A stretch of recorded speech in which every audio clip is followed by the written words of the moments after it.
Hi guys, I'm Rich. Let's go through my top 5 things to watch for the week ahead in markets. Number 1, US CPI. The latest round of US inflation data this week will be closely watched on the back of the FOMC last week. With the Fed still focused on bringing inflation down and still concerned by its current levels, incoming inflation data going forward presents plenty of two-way risk for markets. On the one hand, a further fall in CPI should reinforce the view that the Fed needn't pressure any further tightening, which should help support stocks while weighing on US dollar. On the other hand, if inflation makes an unexpected move higher, this will raise risk of fresh Fed tightening, driving US dollar higher and pulling stocks lower.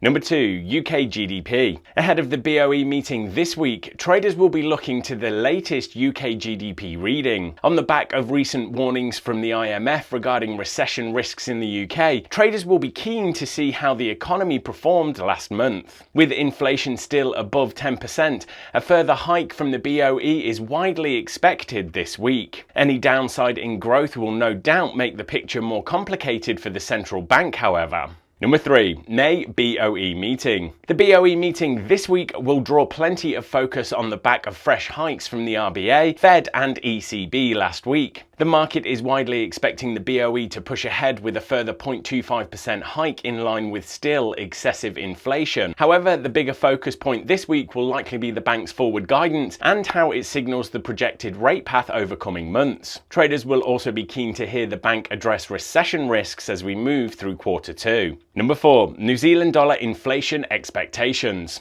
On the back of the recent rate hike from the RBA, which caught markets off guard, traders are now focusing on the antidepians once again. The RBNZ has signalled its intention to pursue a slower pace of tightening this year. If inflation is seen continuing to fall, this should keep New Zealand dollar pressure near term. However, any unexpected uptick in inflation will likely see a spike in New Zealand dollar as traders reprice RBNZ rate hike probabilities. Number 5, US consumer sentiment and inflation expectations. The latest round of UOM sentiment data will be the final focus point of the week. This data is often used as a gauge for the likely direction of US economy activity over the coming month. If inflation is seen falling this week and inflation expectations fall also, this might reinforce the view that the Fed will hold off from further hikes, giving stocks room to run higher near term. You can of course click on the link in the description just below to see the full economic calendar with the previous month's data and consensus expectation for this time. But for this week, thanks everyone, good luck trading, and remember to give a quick smash of that like button and hit subscribe so you don't miss more content like this when it's released.